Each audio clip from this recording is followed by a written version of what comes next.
दोस्तों, आज की कहानी है बड़ी बहू। रात के खाने में तू और छोटी बहू मिलकर रोटी और खीर बना लेना।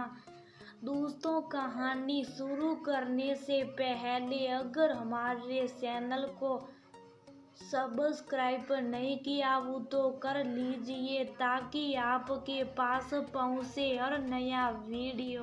रागिनी बहू, मैं कुछ दिनों से तुम्हें ये बैग पैक करते देख रही हूँ और जैसे ही मैं आती हूँ तुम सारा सामान जल्दी जल्दी इस बैग में भर देती हो। ऐसा क्यों बहू? और तुम कहाँ जाने की तैयारी कर रही हो? साधना जी रागिनी के कमरे में दाखिल होते हुए कहती हैं। साधना जी को अपने सामने पाकर रागिनी हड़बड़ा जाती हैं और हड़बड़ाते हुए कहती हैं, ऐसा कुछ नहीं है माँ जी, बस ऐसे ही अलमारी में फालतू पड़े कपड़ों को इस बैग में रखकर बेड के अंदर रखने का सोच रही हूँ। अच्छा, मैं तो कुछ और ही समझ रही थी। मुझे लगा शायद तुम मुझे बताना नहीं चाह रही थी, इसलिए शुभ साफ ये बैग पैक कर रही हो। माँ जी, आप भी ना कुछ भी सोच लेती हैं।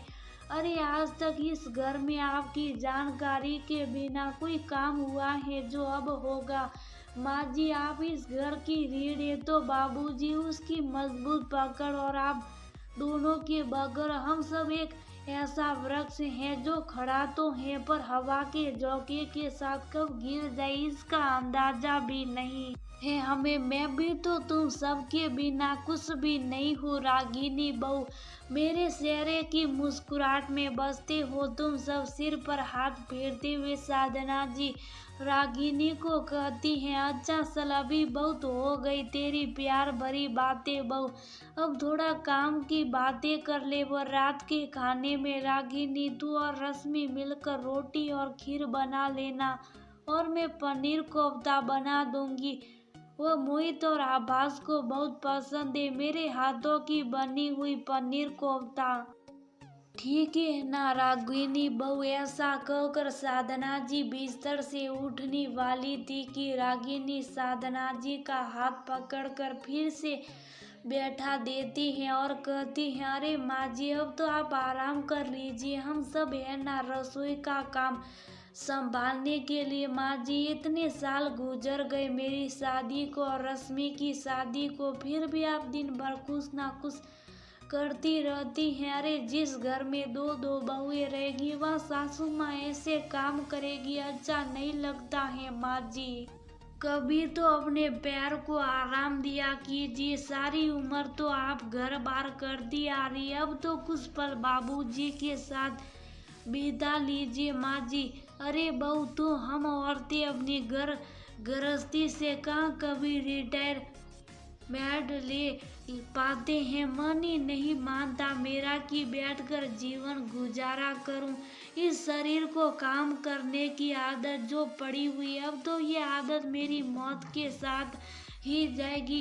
पर माँ जी कह ही रही थी कि तभी वहाँ रागिनी के ससुर पृथ्वी जी आ जाते और रागिनी के बातों को बीच में काटते हुए कहते, अरे रागिनी बहू, साधना को समझने का कोई फायदा नहीं, वो नहीं सुनेगी तुम्हारी बात।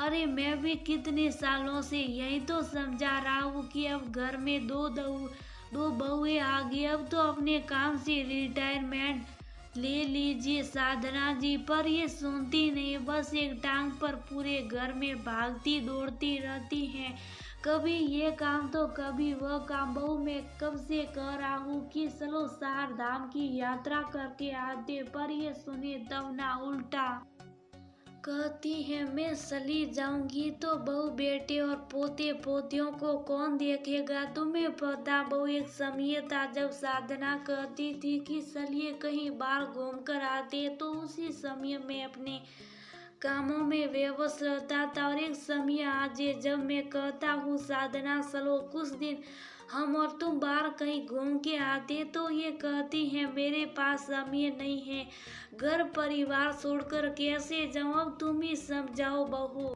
सबकी बात सी चली रही थी कि तभी चारों बच्चे के झगड़ने की आवाजें आती और सभी अपनी दादी को आवाज लगाने लगते हैं, दादी दादी जल्दी आओ, देखो ना हर्ष भैया और नेहा दीदी मुझे मार रहे। तो दूसरी तरफ से आवाज आता, नहीं दीदी मैंने, कीर्ति हमें मार रही। बच्चों का आवाज सुनकर साधना जी थोड़ी मुस्कुराई और पृथ्वी जी से कहती हैं, अब आप ही बताइए, मैं उन लोगों को छोड़कर कहाँ जाऊँ, इनके बिना तो मैं एक पल भी नहीं रह पाऊंगी। यही तो है मेरी ताकत का राज, जिसके लिए मैं दिन भर भागती दौड़ती रहती हूँ। और आप कहते हैं कि मैं और आप कहीं घूम कर आए। ऐसा कहकर साधना जी कमरे से बाहर निकल जाती हैं। फिर रागिनी पृथ्वी जी को कहती हैं, बाबूजी आप चिंता न करें, माँ जी आपके साथ जाएगी भी और खुशी खुशी घूम कर भी आएगी। देखिए मैंने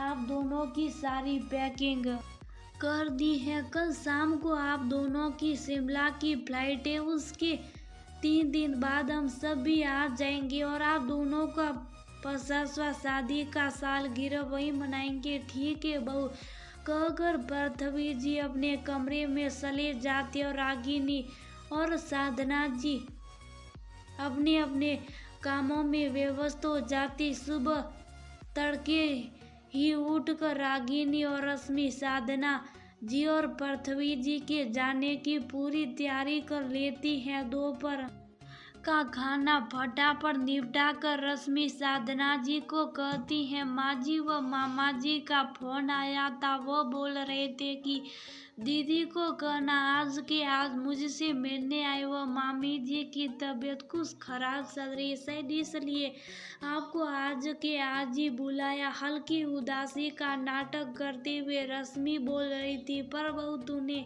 मुझसे बात क्यों नहीं कराया और अभी बता रही है। वो माँ जी मामी जी बहुत जल्दी में थे, इसलिए बोले आप तक ये बात पहुंचा दूं। माँ जी अब आप ज़्यादा मत सोचिए और जल्दी से तैयार हो जाइए। पर इतनी जल्दी कैसे हो पाएगा, ट्रैक्टर सामान पैक करना बहू। अरे माँ आप उसकी चिंता मत करो, ये रही आपकी ट्रैक्टर, ये रही आपकी बैग। मोहित ट्रैक्टर रागिनी के हाथों से बैग देते हुए कहता, भाई और भाभी की चिंता में डूबी साधना जी को कुछ समझ नहीं आ रहा था आखिर ये क्या हो रहा है, इसलिए बिना अपने माथे पर जोर दिया वो फटाफट तैयार हो जाती है और पृथ्वी जी के साथ एयरपोर्ट के लिए निकल जाती है। रास्ते भर वह चिंतित मुद्रा में थी और पृथ्वी जी मद मद मुस्कुरा रहे थे। उनकी मुस्कुराहट देखकर 1-2 बार साधना जी ने उन्हें टोका भी, अरे मोहित के पापा मैं कब से आपको मद मद मुस्कुराते देख रही हूँ, या मेरे भाई के ऊपर मुसीबत आन पड़ी और आप हैं कि मद मद मुस्कुरा रहे, कैसे आदमी यहाँ पर। ही साधना तुम भी ना देखो मेरे चेहरे को, मैं कहाँ मुस्कुरा रहा हूँ। अपने चेहरे के भाव को गंभीर करते हुए पृथ्वी जी कहते, खैर कुछ घंटों के बाद साधना जी की प्लेन शिमला में लैंड होती। उन्हें अब कुछ शक होने लगा था कि जाना था दिल्ली और अब शिमला, कुछ तो गड़बड़ी। इतने में पृथ्वी जी ओला बुक करते और 5 स्टार होटल पहुंच जाते हैं। अब तक तो साधना जी को सारा माजरा समझ आ गया था, क्योंकि ये उन लोगों की साल थी मुझे घूमने भेजने के लिए, पर अंदर ही अंदर खुश भी थी, क्योंकि पूरे साल बाद वह और पृथ्वी जी अपने जीवन के कुछ पल सुकून भरी वादियों में बिताने जा रही थी। पता नहीं कब इस घर गृहस्थी के चक्कर में अपने पति की भावनाओं को पीछे छोड़ाई थी। पता नहीं कब मैं पत्नी को माँ सास दादी के रिश्ते में कहीं खो दिया था। सच में एक औरत माँ बनने के बाद अपने सबसे अहम रिश्ते पत्नी को कहीं पीछे छोड़ाती। यही सब सोचकर साधना जी बिना सवाल जवाब किए अपने पति के हाथ को थाम लेती हैं और अपनी जिम्मेदारियों को पीछे छोड़कर उस 3 दिन को अपने जीवन का सबसे खूबसूरत दिन बना देती हैं। उनकी 50वीं वर्षगांठ के दिन दोनों बेटे बहू और पोते पोतियों को अपने सामने देखकर वह बेहद भावुक हो गई। वो 50वीं वर्षगांठ साधना जी के लिए खूबसूरत सरप्राइज की तरह था, जिसकी खुशी उनके चेहरे पर साफ साफ झलक रही।